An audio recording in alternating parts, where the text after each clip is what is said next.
What's going on, everyone? Biker Dave here in the 2017 Dodge Durango RT. And this can apply to many different Chrysler, Dodge, Jeep vehicles. As you see, we got paddle shifters on the sides here, which give you the ability to manually shift this car, even though it is an automatic transmission vehicle, obviously. But if yours is unable to go into paddle shift mode, you might want to check something here. Start your engine or put it in run, on your ignition here. Go over to your settings button. Go down to safety and driving assistance. And then arrow down to paddle shifters. If I can find it, there we are. Look for paddle shifters right there and make sure it is enabled. Simple as that.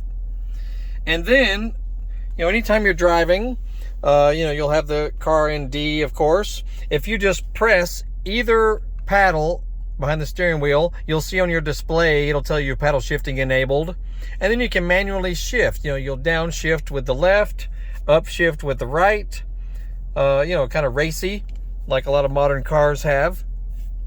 And then if you want to get out of paddle shift mode, you'll just hold down the right one for a few seconds and it will go back into regular automatic mode.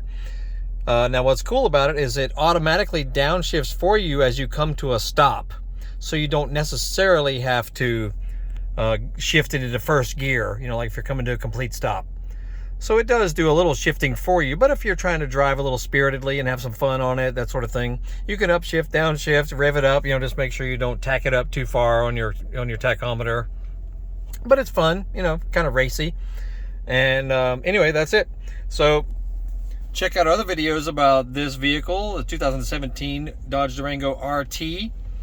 And we got a playlist link you'll see at the end of this video, as well as a thumbnail that shows up, and look in our description of this video for all kinds of links and things and stuff that might interest you. And so check it out, and you'll have a great evening. We shall see you all later.